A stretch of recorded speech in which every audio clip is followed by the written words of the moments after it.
Looking good? All right. Welcome to Wine Talks with Paul Kalemkiarian. You can find us on Google Play, Spotify, Stitcher, and your favorite places to hang out for podcasting.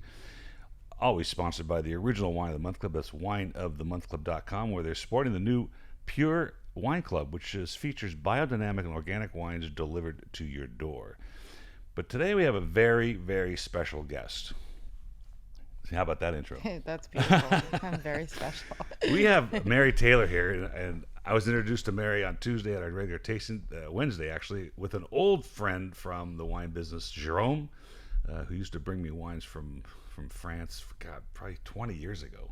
Yeah. And I was so fascinated with Mary's story that I asked her to come in on the whim on a Friday morning at 8 o'clock to have a conversation with us. And so welcome, Mary. I really appreciate you taking the time. So happy to be here. It's there's so many questions I have to do, but I wanted to start with this concept. I was just explaining a little bit. I don't see the traditional Negociant branding anymore. It seems to be buried in this private label genre. It seems to be buried in corporate America, which there's so many takeovers in the world of wine, not just America, but European as well. And here comes Mary Taylor from, where are you from? Well, Concord, Mass. originally. East Coast girl. Yeah, very much. Concord, Northeast. Massachusetts.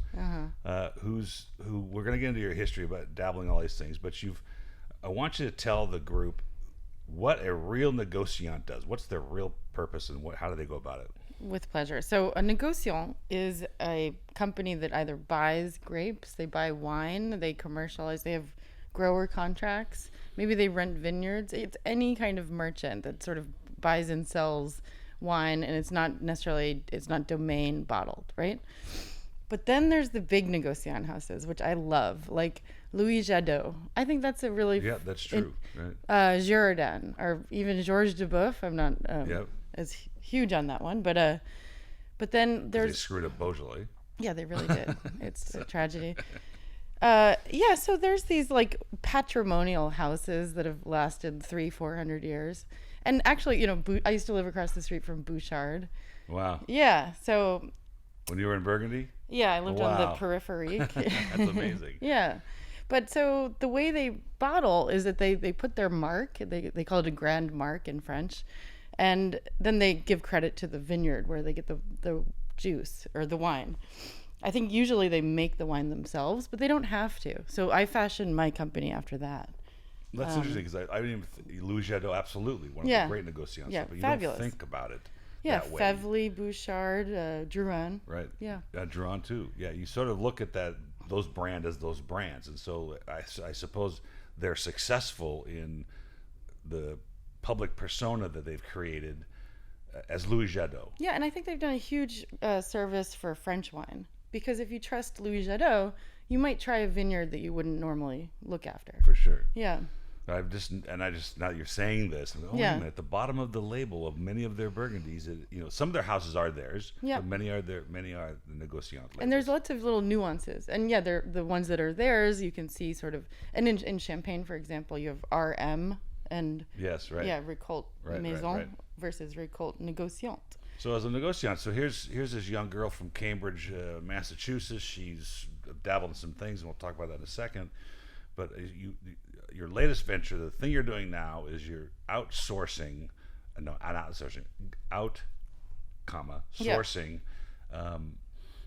you sourcing grapes too? Or are you just sourcing wines that have been made already? Or are we sourcing? It's interesting. You can jump in as a Negociant at any level to do this. Right, and everyone has their own thing. I mean, I think someone in California who's buying fruit and making their private label is in a sense a Negociant. Negociant, right? So, but I wanted to do something really classic. I will get into my history, you said, but I started at a cheese shop in the 90s when I was in my teens, and women in Massachusetts would come in during the holidays and say, "Do you have a good Mâcon, or do you have a good Muscadet?" They knew these wines, really? And That's I thought, fascinating. Yeah, like that Frenchness, pervaded, and it never left that culture in New England. It's old New England. Yeah, exactly. And I thought that was so interesting. And my journey through wine has been I've been on every side of it. So natural wine, natty wine, hipster. I think I was probably one of the founding, Hipsters? hipsters in Yeah, I Brooklyn. can see So yeah, I have a little of that. Super, super high end. I worked at Sotheby's, Acker Merrill. I knew the famous Rudy, poor guy. Yeah, right. Wasn't he? He was here, actually. He was in Southern California. Yeah, I think he's He in. was like in Arcadia, I think. I think he's in Now he's in jail. But, jail. but wait a minute, this is interesting. Yeah. The, So, right. Sorry. the Cambridge girl, I mean, Yeah. the Concord girl. Yeah. You touched on something I want to peel back a little bit, and that is somebody walks into a wine shop or a cheese shop in your part of the world, in the East Coast anyway, all up and down this Eastern Seaboard, and they're looking for things like Muscadet and Macon. Yeah, in the Northeast. Yeah. Maybe but not you in don't, the. Yeah. That's not typical, really, is it? I mean, where there's that Not as educated I've- a palate. When I so I traveled the country in the wine business. I was in and out of big stores and restaurants and city centers, and I realized that it's an anomaly. It's not the way things are. No. Like going into a cheese shop and ordering abondance is normal in Cambridge, Yeah. but nowhere else. No. So I thought, well, that's sad because it's so enjoyable. It is. Yeah. It is an important part of the. It is an important part of the culture Yeah. of a human being, really, when it comes down to it, to enjoy fine things, Right. properly made things. And with context. So when Yes. we give each other context, like there's some pride in saying, like, hey, my shirt was made by, blah, Right. blah. But Let even, me see. right. Oh, okay. But like, I always say if we treat cheese like we treated wine, we'd have 3 cheeses: cow, sheep, and goat. Imagine everyone walking around the earth saying, I'll have a cow cheese on Yeah, my, right. instead of Gruyere or Brie or Right, Camembert. right. How sad is that? So, like my dad's favorite cheese is Kashkaval, which is sheep's milk, and he's always searching for the best Kashkaval. But let's sort of stop right there. Okay, on it. okay. Let's hang in the cheese section for All just a right, all minute. So what would possess a young girl who's living in Concord, Massachusetts, to apply at a cheese shop? Yeah, so I was the daughter of a starving professor and a librarian and one of 4 kids. Yeah. And I just worked all my life. So I had all kinds of jobs, and there was this epic cheese shop in the center of town. So it took me a long time to convince them to hire me. I worked there for 3 years after school and on weekends. So and I learned a lot. It sounds like it. But what was this Yeah. resistance to hiring you? You didn't have the Well, experience. I was so young, Yeah. and I was It was a passion that you showed that they thought maybe Yeah. give this girl a shot. Yeah, exactly. Yeah. And it's hard work. You have to take the string and cut the big wheels, and they get these huge wheels from like Sicily and all over the world. And the hardest is the Parmesan, that's for sure. Is that? And you have to have big muscles. I was like a 13-year-old really when I started knocking on the door there. So when you're working there, you're learning about these cheeses, which is a fascinating subject, and I want to talk Yeah. about that right now. But you did it because you wanted the job, or you thought this was a fascinating subject to try and learn about since you're going to be working anyway? Well, certainly both. I wasn't a volunteer, but yeah, it was later on in life when I was choosing a career path. It was either Sotheby's wine department or fashion, and fashion paid a significantly more money. And Yes. I thought, well, I like wine. I love like French products, so it's always been a passion from the How old are beginning. you when you sort of made that decision? Well, the original. Well, so there was no food in our house growing up. Yeah. It was really like the most 1950s Yeah. microwave Yeah, hell. yeah. Ooh, So I gosh. went after. Salisbury steak and frozen Salisbury steak. That would even be better Oh, than yeah. what we. So like McDonald's on Yeah, right. Christmas Eve kind of thing. But so I went after food, and I lived next to a French chef. And so as like an 8, 9, 10-year-old, I'd kind of hang out over there and see if I could help in the That's kitchen. amazing. So I got really kind of like overly capricious about food, French things, and when I was really young. That's kind of cool that you actually got that direction. I was talking to Molly Hill from Sequoia Grove, the winemaker there, and she sort of had the same epiphany. She's like 18. She's like, gee, what kind of lifestyle would I like to have when I'm older? And she just figured, I like wine and food. Maybe I should just Right. try something like this, and ended up being the winemaker and now living in Napa. So more kudos to you to Like cold just- bottles of champagne in my Yeah, fridge in my well, 50s. That's like a it's- mandatory That's piece amazing, of my life. right? Yeah. So the cheese shop. This is what I wanted. Yeah. Here's this book. The people listening won't know this book. It's called French Cheeses. It's Dorling Kinderly, and I thumbed through this.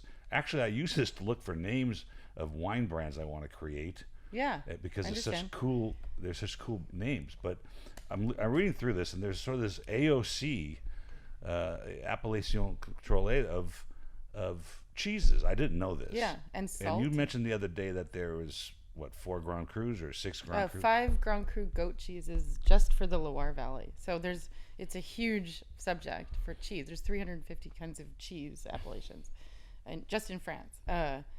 Right, and That's fascinating. There's olive appellations and salt appellations. Yeah, I kind of knew the olive one, but salt I didn't know. Well, I guess I bought Bali, and there's Himalayan salts, but according to this book, at least what I read so far, the AOCs, the appellations, are similar to the wine ones. They sort of go hand in hand as far as they're geographically, or is that not accurate? Well, there's different regions. Like you might say the Auvergne for cheese, and in the same region it would still be Loire Valley for wine. Yeah. Yeah. I see. So then the Grand Cru, the classification of wine would suggest that these Grand Cru wines are of a different level of the regular, appellation wines. Yeah. Is that the same with cheese?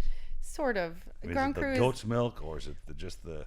Yeah, I mean, there's always learning. So I'm not like a super duper expert on everything all the time, but Grand Cru, when I think of wine, is really just a parcel. It's like a defined, walled-in parcel. Right. And with cheese, I don't believe that there's like It's not so defined, yeah. Maybe it's like the hill where they do the right. or the affinage where it's done or something like that. But Grand Cru in my mind means the best, the creme de la creme. Of course. Yeah. Just that we had this brief conversation on Wednesday led me to bring this book back out and say, I want to kind of learn more about cheeses, because let's go. Going through this book, it's fun to just see, and I don't think, and I'm going to throw Whole Foods under the bus. So many cheeses I buy from there just don't taste that great. Yeah, I opened their Union Square, New York City cheese Really? department. Yeah. Wow. I was the consulting. I only lasted for a few months because I can't live on poverty wages in New York City. But I learned a lot about their cheese business, which is contracts. They have very solid contracts. Yes, I suppose. And there are some decent things. Yeah. Yeah. Well, the Mimolette was really good, but yeah. So now you've done with the cheese thing. You've learned that lesson. How long were you there at that cheese shop? Oh, maybe 3 years. Oh, Yeah. that's a substantial amount of time to learn. I wasn't there cheese. after school or on holidays. More. So was wine being parallel at that time, where you were getting this affinity for wine at the same time, or this came out later? I worked. I was always a worker. So I had a job in restaurants, and I worked at the Metropolis Grill for the brunch shift in the South End of Boston. And I worked, most notably at the Boston Harbor Hotel as a sommelier in the cafe. So I had to learn about Chalk Hill Chardonnay. Wow. That was their favorite thing. Okay. When it was good. I thought it was pretty good back then. Maybe it's good now. I haven't had it. I just had it recently when we were in Pebble Beach. I met the winemaker recently. Oh, okay. Cool. Because it's part of the Foley group now. Yeah, right. So back then, I learned sort of peripherally. I fell madly in love, don't judge me, with Veuve Clicquot.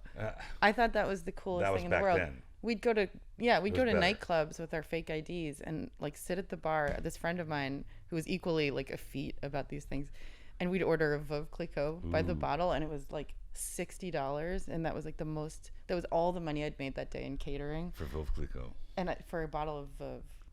I know, but it was a gateway to better. But that things. was about when 19. Oh gosh, 1996. Yeah. Okay. So Yeah. I had some the other night. I'm like, oh my gosh, I can't people buy this. Great, but it was a good gateway at the time. Yes, of course. It opened the doors to great. So that was sort of your indoctrination to the wine side of things. As you were working at the hotel, you started getting this affinity for wine. Is that? Yeah, exactly. And then things switched in my life. I have a degree in literature, and I got a job being Elie Wiesel's personal assistant. Wow. Do you know who that is? No. Yeah. So he won. I wanted to sound like I really knew. Oh, he won the Nobel Peace Prize in '86, but he wrote the book Night. He survived the Holocaust and wrote a book about it, and like every 8th grader in America. Did you read it over there? Night. Oh, it's a tragic Holocaust memoir that. But he won the Nobel. He's a Nobel laureate. So this is like Mary Taylor's been in and out of these industries. I mean, literature, working for a Nobel Prize winner, cheese shop, opening Whole Foods, cheese department in Union Square, and now at the Boston Harbor Hotel, learning about wines. And so you seem to like just. I also worked on Wall Street for 2 and worked on years. Wall Street too. Of course, everybody knows this, right? Yeah, So everybody worked on Wall Street for a couple of years, right? well, so your entrepreneurial spirit and your work ethic obviously is very high, and Yeah, I have a problem. I don't think it's a problem. Hypomania or Yeah. something, I maybe. mean, I have 3 millennial daughters. Okay. The millennial generation can be really difficult when it comes to work, but they all work very hard. Yeah, One's a I baking think chef so. in New I York. love millennials. They're my So- favorite. What? Yeah, I'm like, I'm what? I'm a Gen X, so I can love them from like a avuncular space. So you're in the Boston Harbor Hotel. You're starting to learn about wine, Yeah. and when did you sort of in the back of your mind think, gee, I wonder if I should start a brand, a Negociant brand? Oh my God, that was much later. Was it? Yeah, I mean, I've always a Negociant brand for cheese. I might mention is Neals Yard. Do you know them? They're on St. James Street in London. No. They are a cheese negociant, so they work with fabulous cheesemakers and kind of put their mark on the cheese.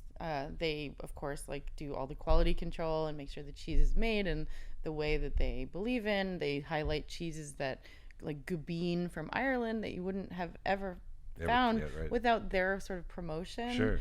And I think their branding is beautiful. I love their store in London. At our cheese shop, they would sell us their branded cheese. And yeah, it's true that it wasn't like the Stilton producer direct to our cheese shop. Like, I understand the beauty and passion, and there's nothing. I wouldn't criticize that type of direct relationship. Sure. But I Why do would think you? a Negociant like Neals Yard does a lot for cheese, at least opening up cheese to people that don't have time to become like experts, or don't know where. Not everyone has a personal fromagier or a sommelier. Of course. So that's where a brand comes in and makes things sort of safe and accessible. And I think but that's so you're- exactly right. so to answer your question, when I moved to New York, and it was like 6 days before 9/11. So I lived through that, and Wow. yeah, I know, it's crazy. I know, and so I lived through that whole thing and the aftermath of that, which was like nuts. And so my job ended because of that, and I ended up at Sotheby's in the wine department editing the wine catalog. Well, you don't just end up at Sotheby's editing the wine department. I mean, I there's interview really well. Yeah. And I was able to say they asked me what my favorite wine was in the interview, and I said Opus 1, which is all the geeks. Would you say that today? All the Brooklyn geeks will just never talk to me again once Yeah. they hear this, but that's what I said. Wow. Because I knew about it from the Yeah, Harbor Hotel. right. That was like their most expensive bottle. So I Well, said that was a legitimate answer because you actually did like that. But if I you did were like that if you wine. look at the spectrum of wine knowledge and sort of granular Burgundies, for instance, Yeah. as opposed to the Opus 1, maybe that wasn't. Well, maybe I that's didn't not the know answer. about. So when I did the catalog, I was talking about La Mouline, the great Lalas that we used to call them, right? The great Bordeaux, Yeah. all the first to fifth gross. I got really interested, like, what is Giscourt? Like, what is that? Or Yeah. Gicourt? I don't even know how to say it. All the great. And now I'm like, oh my God, I have to taste all these things. And I'm reading Serena Sutcliffe's Good tasting book, notes yeah. and making sure they're spelled correctly and Yeah. everything's lined up. And I wasn't writing them, but I was No. going into cellars and helping appraise and holding the clipboard. And Wow, what a great experience! But Yeah. did you answer an ad in Craigslist? Of course yeah, it no, wasn't it was back on like Sotheby's running ads on Craigslist. hotjobs.com. Really? Yeah, remember And that? Sotheby's runs an ad saying we're looking for an editor of our, we're the one of the most famous wine auctions in the world. and- Administrator in the wine department. That was the job. And believe me, you had to be willing to. So at Sotheby's, if you're not like independently wealthy, Yeah. it's a really tough place to work because they bet. don't pay anything. It's kind of a place for like hedge fund children to go like have a job. I hate to say. Well, but now you get to say you're on this incredibly popular podcast. I worked at Sotheby's, which is kind of like saying I worked at Disney. You work for very little, but you Yeah. get this wonderful resume, right? So I moved out of the East Village where I had a cool apartment into Queens to a railroad, and every night I drank a bottle of $10 wine, and that was the beginning of sort of thinking about how to do something. Wait, you drank $10 wine because you got home from working. Oh my God, I need a $10 wine, or because No, because I had no money. you had nothing. No, I was $10. Look, I live on $10 wines just in this company. Yeah. That's what I do, right? Yeah, exactly. That's not saying it's a thing. It's just like I think I was more referencing you had to drink wine every night because you got home from work, Right. and you were like stressed out. Oh no, I just drink. Just like drank wine. Okay. Like I really, really like in drinking Queens, wine. no less. Right? Yeah, right. It's funny. This history is interesting because my daughter's in New York. She was living in East Harlem, Right. Because it was a direct train ride to Union Square restaurant where she was baking, and it's like my wife's like, "Geez, this is really bad neighborhood you're living in." Her apartment was like this, and was crooked, the floor and everything, and now East she's Harlem's really hip now. yeah. Well, not the section she was in. Ah.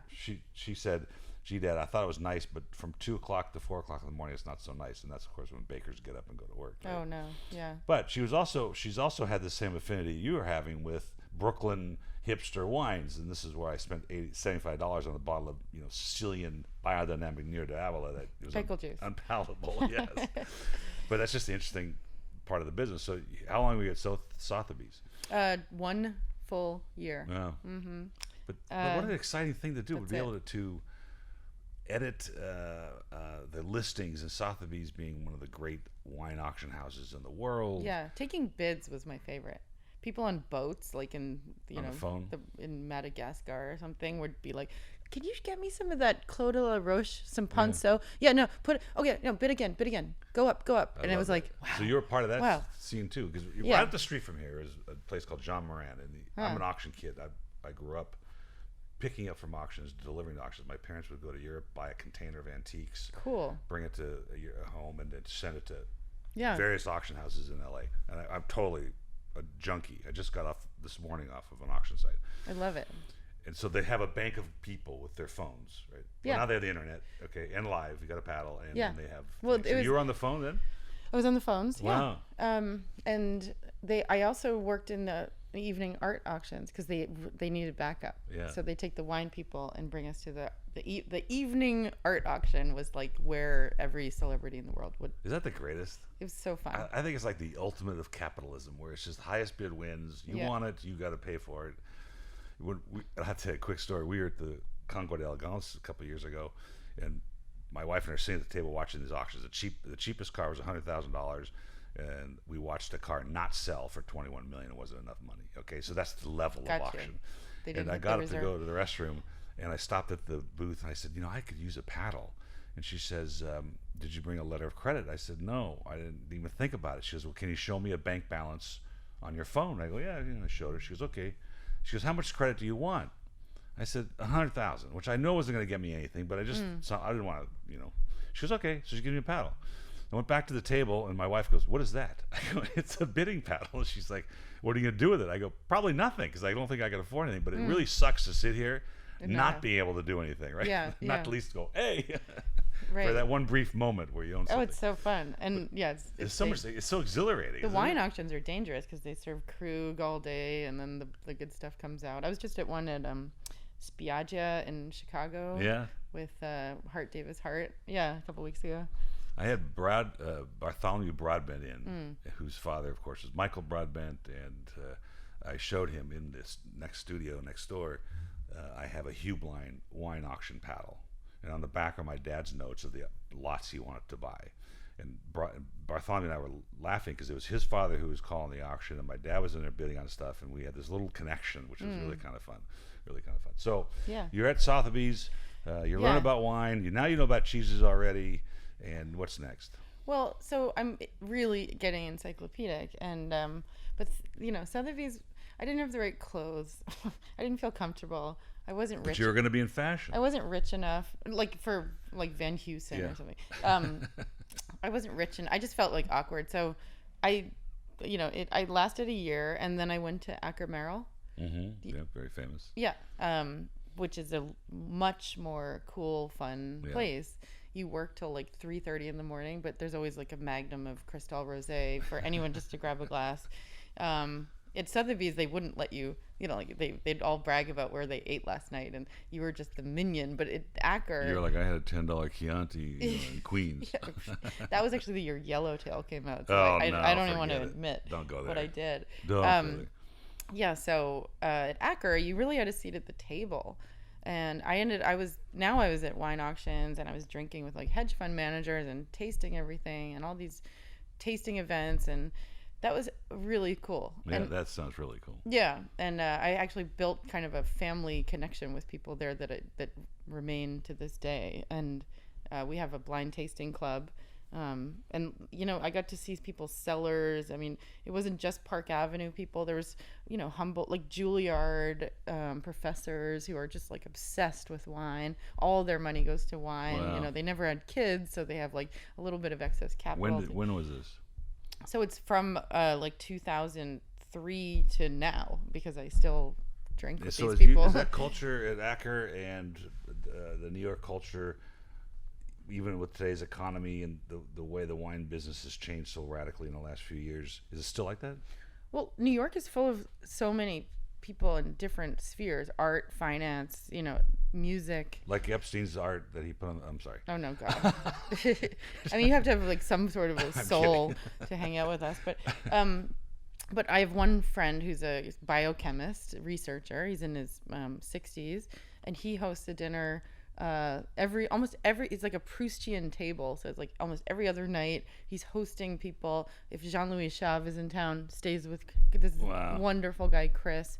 People at table are opera singers, or scientists, or doctors, or gastroenterologists, or me. It's just a great I've been the youngest in this one club by like 30 years. Wow. For the last 10 or 15. And so that culture still exists, even it's Yeah, the very- upper echelon of wine. Well, yeah, and then knowledge and it's like 8 courses. Everything's blind. Wines are tasted very rigorously. Wow. Things come out like a 90 Cuvée Catalan, like back to shop. Or there's like I have a 93 Roti Champcheny, just the village level, that I'm dying to crack open at one of these. I once opened a 90 Rousseau Chambertin. I think that was the most expensive bottle I ever had in my possession. $5,000 or something. Yeah. So this is the early 2000s. Yeah. But why? So all this experience and the blind tastings and the food tastings and the pairings and the Acker and cheese. Yeah. I mean, this is setting you up for potentially an MW or a Master Somm. But have you thought about the academic side of any of this, or? Well, no. I mean, so I have a kind of a New England efficiency about it, and honestly, I don't think I need a MW. No, it's not a matter of need. It's a matter of sort of interest level. I can't say that. I don't think there's a need for any of that. Like the bio, lignins. I think that's where I left off in my wine study. I was like, oh God, I love tasting wine, and I believe I know what an incredible wine tastes like. And when I find one, I can separate the wheat from the chaff. Like I'm an obsessive taster, but I'm not. And like there's certain things I don't really taste that well. I'm not a great champagne taster, actually. Well, champagne's hard. It's the hard. Bubbles get in the way a little bit. They do. And the terroir from champagne is hard to pick Yeah, up. it's hard. Right, but like when it comes to like Burgundy, I feel really like I have the chops to really make That's hard. That's really hard. Right. So I actually ended up opening a retail shop. Oh, you lost all your now you've lost all credibility. I know. I managed a retail shop in the Where is it, East Coast? South Street Seaport. Okay. All right, so you've done all this, and and we tasted some interesting wines that you've produced as a Negociant. But so when did it strike you? I said, okay, I've got this experience. I think I can do a better job probably than some of the things that are out there. You must feel that way anyway with all your experience. Well, not just to do this as work. Yeah, I mean, I kind of didn't think I was, capable, or I was qualified enough to have my own wine. I actually thought I didn't really like the trend of the private labels, like.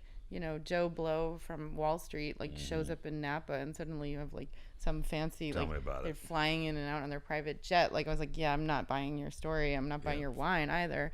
Actually, who came in to show me wine was Salvatore Ferragamo.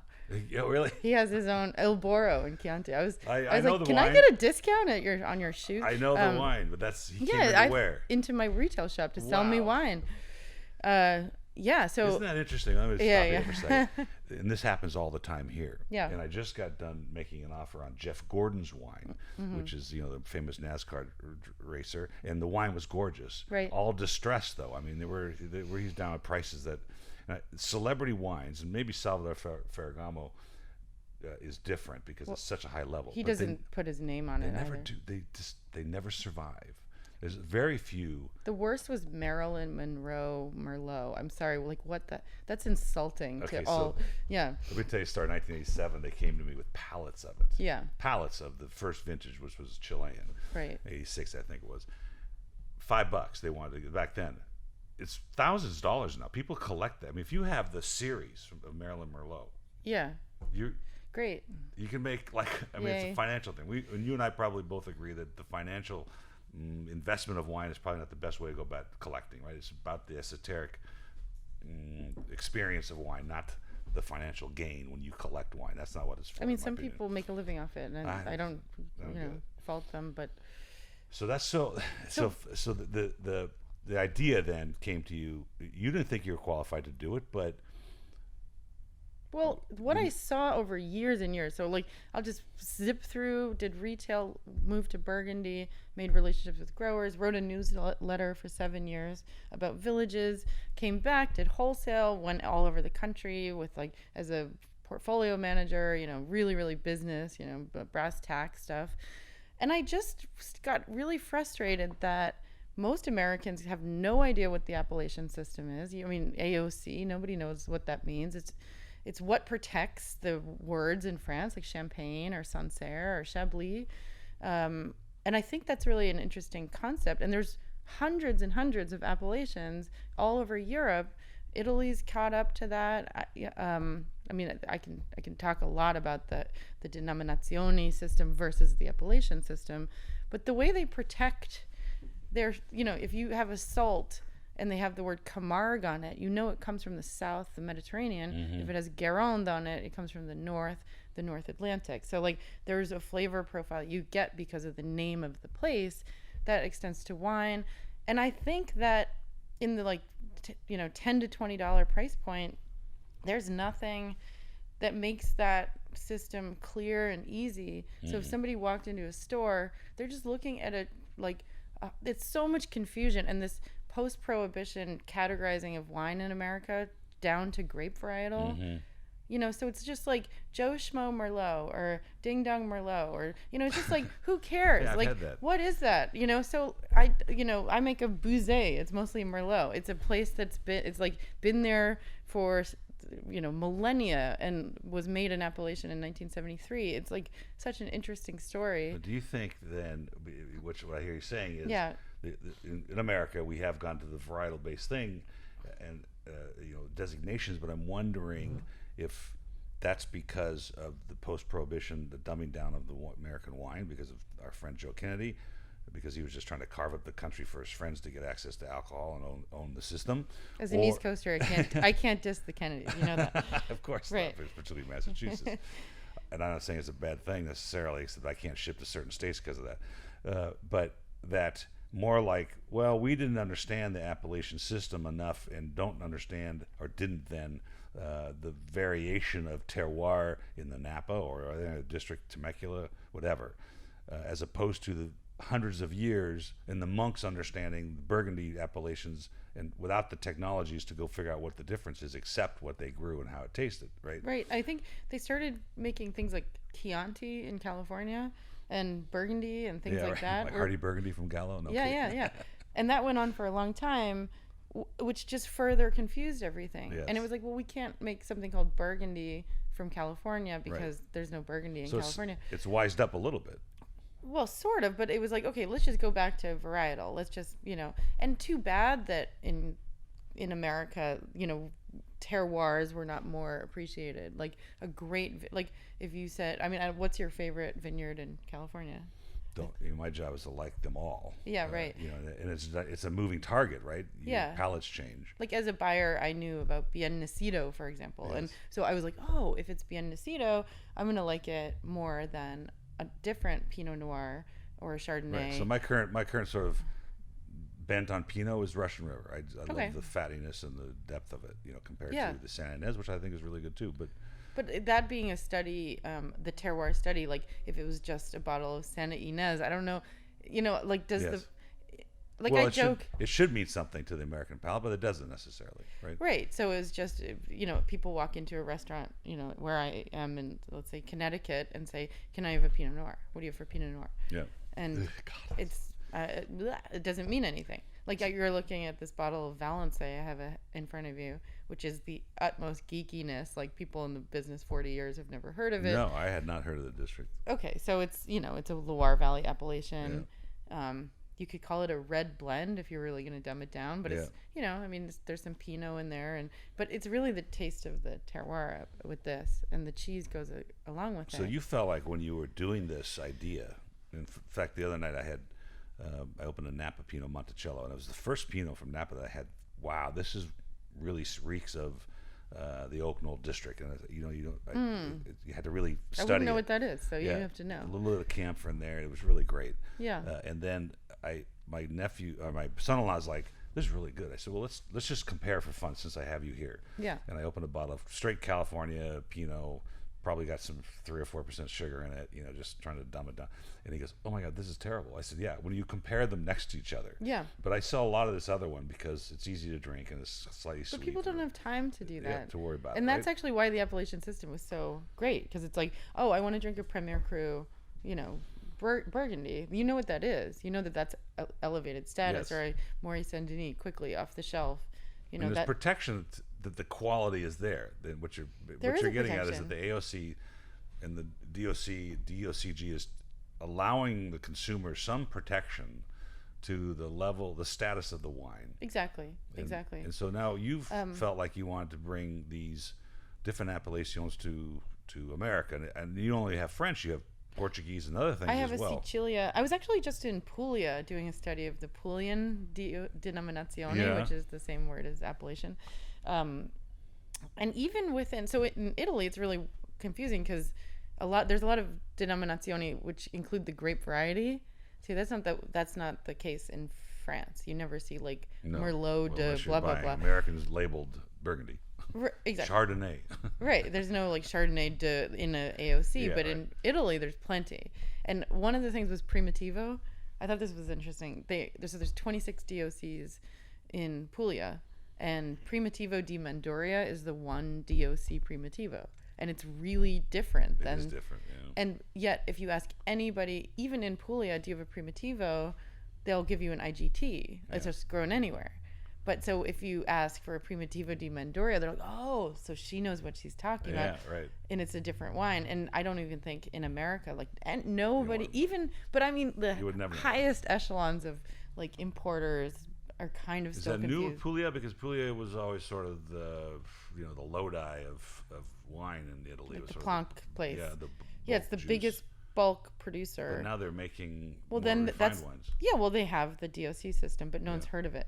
There's DOCs like Galatina and Squinzano and Nardot. We've never heard of these. Yeah, well, you're getting into the weeds with Italian varietals, Italian regions anyway. But still, I had Boccali in here, Mr. Valentino Valentini, which I said, this is like a romantic movie name, right?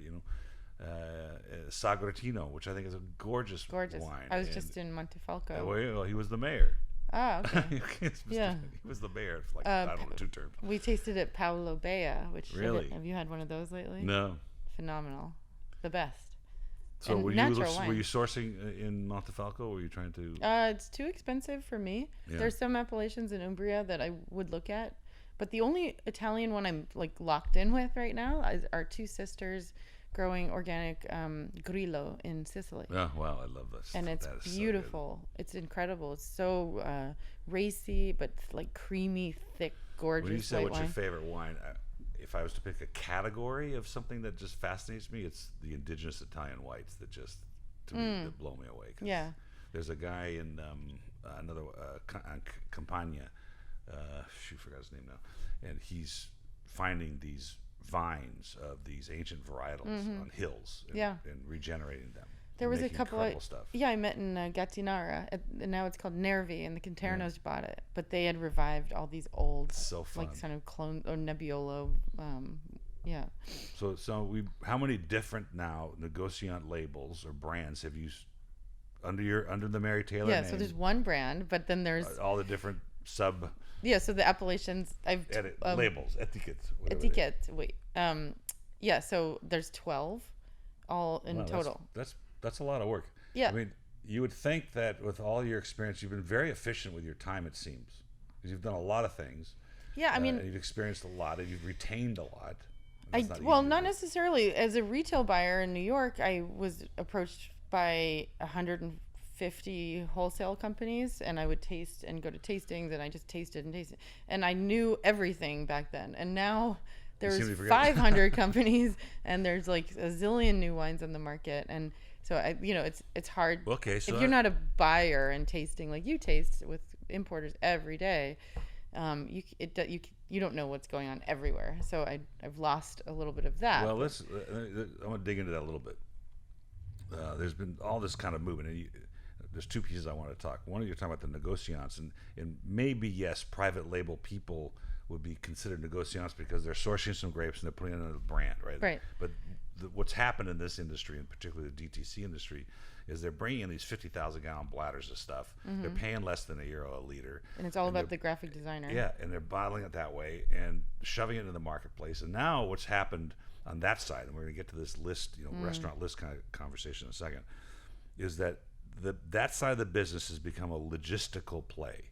It's not about the quality of the wine and the label and the brand and the education of the consumer. It's how much wine can I shove through the system to get into the stores and into the consumer. It's a cash cow. That's all it is. Yeah. It comes into New Jersey, goes up the turnpike to New York. It gets, I mean, this is literally the way it works. Yeah. It gets split up to a bunch of different brands and bottlings and fulfillment houses, and it gets sent out like and the latte. Yeah, that's why we need sommeliers and wine directors to protect us from right. that. So at the same time that's happening, because there's so much. You saw my tasting room. I mean, it's flooded with samples, which is much of it's just vintage changes, label changes, distressed merchandise. Because why? There's millions of gallons coming at €1 a bottle. It's flooding the marketplace. It's getting on Groupon 15 wines for $45, and then now the regular mainstream guys that are that's happening, right? Let's just say that's happening. You said no, don't throw anyone under the bus, but I think the Wall Street Journal can be thrown under the bus. Their wine club, we always giggle on the New York Metro because they have the wine club advertisement, and like we're wine people, and none of us have heard of any of these things. It's all private label. It's all private label. Wall Street Journal is also the same guys that fulfilled Wall Street Journal were Zagat, Laithwaites, and they're all all those out guys. of California. Yeah. They're in Chicago. Oh, okay. Yeah. I don't know. I don't play that game. I'm not. And I won't show no names. Yeah. Okay, so that's happening now. But on the other side of that fence, if you go to, if you're here in LA for a little while and you really want a great wine list and a really great steakhouse that's not part of the national chains, it's a place called the Arthur J in Manhattan Beach. Great. In fact, their general manager is a James Beard a food author, great guy named Patrick Hugh. And I said to them, you must have 100 vendors for this list. In an era where restaurateuring is very expensive, very hard to do, and you try to peel back and reduce the number of checks you have to write and the POs you got to create, he says, no, we have about 100. So they got 100 vendors selling them wine, beautiful lists, funny names. And I thought, that's hard, very hard to manage. And when we have less wholesalers than we used to have, there's a reason why when you go to the Vons and you look at the wine shelf and you go to Ralph's, it looks the same, and when you go to the Albertsons, it looks the same, because it's kind of like toothpaste and Procter & Gamble. Sure. You're not going to get that front center spot that when you stand there, it's like right in front of you where Josh Wine is, or Joel Gott or something. You're not going to get that spot. Those are owned by Southern and Young's and Wine Warehouse and those people. That's the tragedy, and that's not what.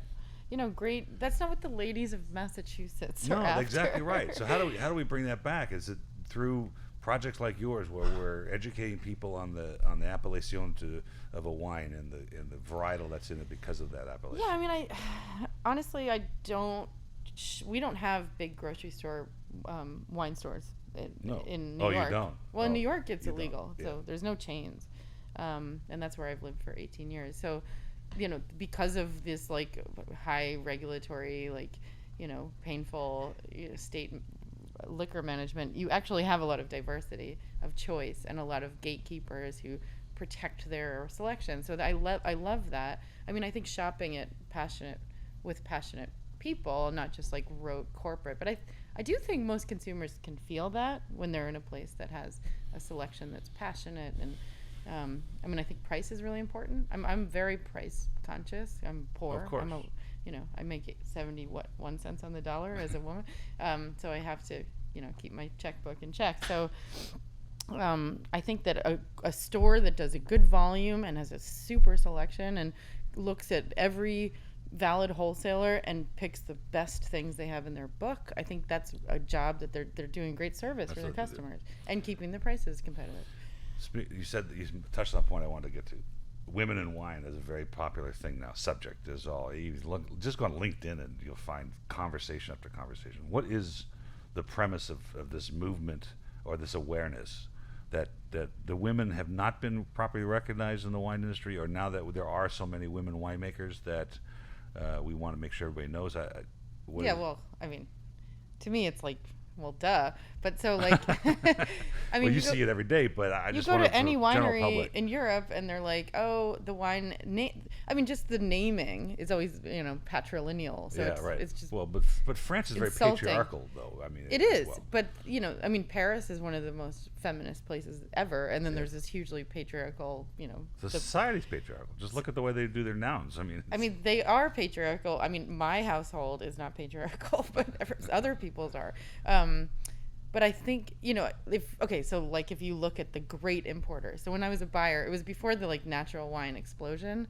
So I was just before that. So I loved, Kermit Lynch, Joe Dresner, Neil Rosenthal, and, Eric Solomon, the long list of fabulous importers. And then you add on the tail end of that, like Martine Saunier or Becky Wasserman, you have a speck in the bucket, and they're women. True. And it's like, what do all these guys have in common? Well, firstly, they're all dudes.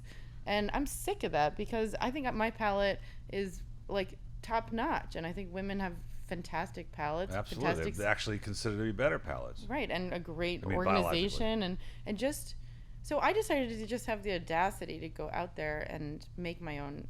So I've been saying I'm the only independent female, classical Négociant. And somebody corrected me. I was wrong. Uh-oh. Who else? Madame Lalou Bise Leroy. But there was she also... is the other... Wait a minute. Doing it in this style. I don't mean private label. There was an Asian name in the 80s and 90s. She was Bordeaux Négociant. Ah, okay. Shoot. There's Duclos and all those big houses. No, it wasn't. I just assume they're men. Maybe I'm wrong. Duclos is, yeah. Yeah. But I can't... I'm going to find this and send it to you. Okay. I used to buy from her. Yeah. And it was an Asian name, and she had not only Bordeaux, but she had some other regions. She had her mark on the label, I do. Yeah. But I don't think she's around anymore. So, but so that could be. Well, that's me and quite Lalou an accolade, even if it's one of two, right? I mean, that's pretty amazing. Well, I mean, anyone can do this. Do you get resistance because of this? Because of what? Because you're a woman and you come into these houses trying to buy their wines and do things? No, the suppliers, the growers love me because I only work with humble farmers who don't understand how the world wine market works. They just make a great product. So that's what I look for when I find a grower. That must be very inspiring to work with people like that. They're passionate about what they do. They grow They quality. look down at their soil, and that's what they care about. They have usually pretty atrocious labels. Their wines are $6 in the store or something.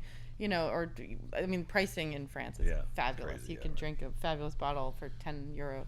And I love finding people like that. So as far as the people who are resistant to me are I think there's a lot of chauvinism, even in the hipster San Francisco, Brooklyn elite crew. I think there's tons of chauvinism there. I would expect that. I think that me coming out with my own who does she think she is? I've gotten a little bit of that. You like that, don't you? No, I hate it. I mean, I want open arms. I'm a vulnerable, baby. But you took on the challenge because of that. I've gotten a lot of who does she think she is, and I just have to push through that. And I find a lot of women are not supportive. They'd rather, I mean, women are tough on women, and I would love to say, hey, Oh, really? check me out. I'm like out here on my own here. I have no investors. I have no like backers. I'm not a nepotistic rich kid from somewhere. It's just like I'm taking a huge risk. If this doesn't work, like I'm back on the like What's next? West 42nd Street with a coffee cup. Like, I don't know what I'll do if this doesn't work, but I'm out here taking this risk. I'm female and I have the challenges that you have. Why aren't you more supportive? Like, that's kind of what I want to like scream from the rooftops. But then again, there's tons and tons of badass women that are supportive and do see, why this is a wine of quality. How many people have been like, oh, Mary Taylor wines, that's just a commercial private label. It's not. See, that's and I'm the like, problem, though. Well, wait, you have a million Negociant wines in your store. Yeah. You have Bouchard to Girardin. Yeah, they don't understand that, though. And yet you diss me, like, and I'm bringing you something you could sell for $13.99. Maybe it should be Mary Terroir. Mary Terroir. Well, everyone's, there's Terroir, something that sounds right. If you're French, and you're like over the age of 50, when you learned English, all curriculum had this thing which said, "My Taylor is rich." So if I say Mary Taylor is rich to an older French person, funny. They break out in tearful laughter. That is so funny. That's like our early Spanish grammar things at the same. Oh, yeah, that's really funny. Yeah, it's hilarious. Susana está en casa. That's what ours was. Right. That's really funny. So you this is actually probably going past your budget. Oh yeah. Time wise. Yeah. My broken watch. We'll have to do it again. Yeah. Because there's so much to talk Call about. me anytime. But here's what I want you to help me with, and we'll end on this. This industry has gotten to. We talked about it, and I don't know, it'll subside. It may not subside that quickly, but there's billions of gallons of wine coming in that are opening and recreating all this extra inventory. And I've got wineries that would not talk to me, coming to me with like, please. I believe the other day, I couldn't believe it. It was Justin's coming in here. They would never have talked to me because they don't need me. They're in every store in the world, right? Right. And she's like, we'd like to form a partnership. I'm like, what? Right. Camus says, all these guys are coming in here because they're sitting on inventory they got to sell, and all this extra glut of stuff is creating this problem. Well, you just can't be like so I lazy in this business. I want to go to Burgundy. I want to go to Bordeaux. I want to go find some houses. I want to bring them in myself. I want to start sourcing really interesting, fun things. You have your import license? I have my import license. I got 5. I got manufacturing, retail, wholesale, import. I got it all. Probably ones I shouldn't even have. I have. And I want to go source this. We're going to head to Europe in March probably, and start looking for. We've been to Vin Expo. We've been to Vin Italy a couple times. Are you going to the Grand Jour de Bourgogne in March? I'm if going you to are, now. I will see you there. Yeah. Come stay at That's my a great place. opportunity right there. Yeah, it's phenomenal. Where's it in? Where's that? So it's Dijon? a 7-day trade-only tasting. Yeah. Starts in Chablis on Monday. On Tuesday, you taste Gevry, Marcenay, all the northern Côte de Nuit. And then Wednesday, it's Vaune. There's a Corton Cave. Where's the actual event? Oh, it's all through Burgundy. Oh, you just start in those places. You drive. Everybody, yeah. Oh, wow, what a cool. So thing. I'm trying to get my Airbnb set up for right. Chablis for the Monday, because that'll be really hard to figure out. Exciting. All right. We'll talk. I'll get you on the road. Thank you so much for coming My in. My pleasure. What Thank exciting. You. We can talk forever. This will be Forever. a very informative podcast for the listeners. So thank you again. My pleasure. Thanks so much. Okay.